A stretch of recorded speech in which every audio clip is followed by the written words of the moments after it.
Sentro ng sining at kultura sa loob ng Las Casas ang Hotel de Oriente. Kaya naman dito ginagawa ang mga malalaking gimmick sa Heritage Park ng Bagak Bataan. Ang team na exhibit ngayon, mga imahe ng Birheng Maria.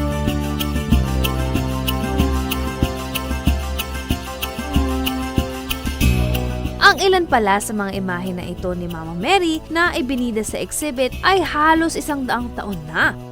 Ang iba naman dito, gawa pa raw sa ivory.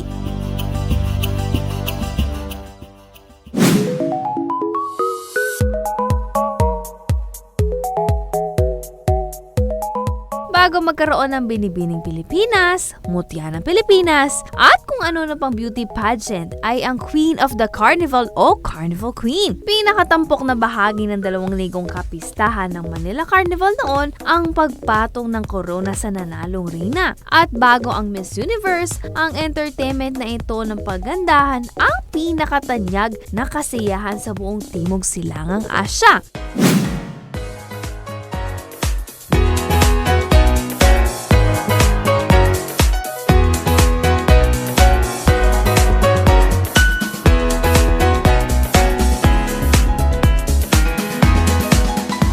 Ang modernong pa-contest na ito, ginagawa din taon-taon tuwing buwan ng Mayo dito sa Las Casas. Patalbugan sa ganda at talino ang nagagandahang kandidata sa Lakambini ng Las Casas 2018.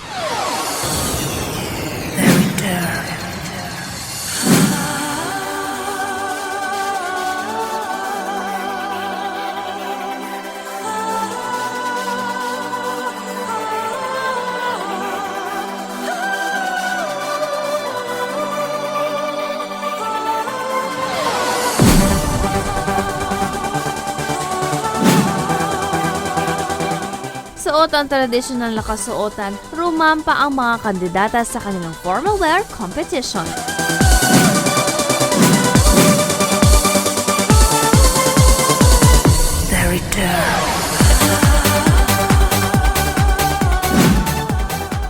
Binuhay din ng Las Casas Dance Troupe ang mga traditional na sayaw.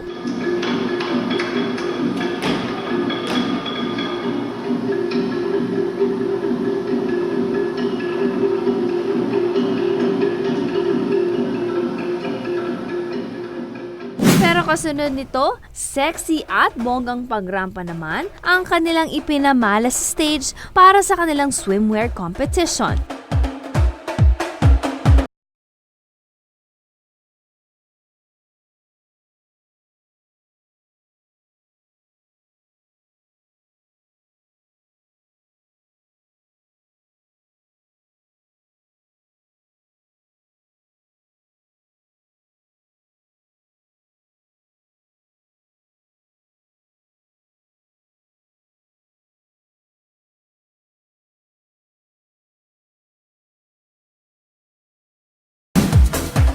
Pagkatapos ng pagrampa sa evening gown competition, ay sinala pa ang mga kalahok. At ang top 6, pinatunayan na hindi lang beauty. Imbes na simpleng Q&A, sinubok ang kanilang talino sa pagsagot o pagbuo ng essay. I would come to define and single out women's greatest achievement are compassion and tolerance.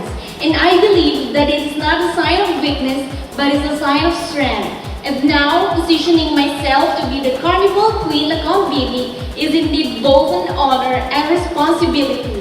It is a role that came with high expectations that must not only be met, but exceeded. Hindi maikakala na nahirapan ang mga judges sa pagpili kung sino ang kanilang kokoronahan. Itinanghal na second runner-up o Reina del Occidente si Alisa Gail Ojales.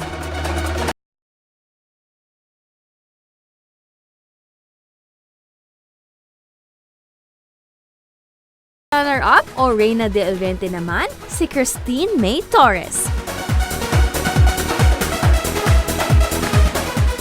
At ang grand winner o itinanghal na Carnival Queen Lakambini ng Las Casas si Trisha Martinez. Nagpasalamat naman si Trisha sa lahat ng sumuporta sa kanya. Hello, my name is Trisha Martinez and I'm Carnival Queen Lakambini 2018. I would like to thank my family, my parents, my mother, my father, my sister, my tita, and my friends who supported me, to all designers, to all the production. Thank you so much. To all the judges, thank you so much. My message to the aspiring beauty queens out there, just continue following your dreams, continue training, kasi you're just one step away to that crown. So good luck, girls!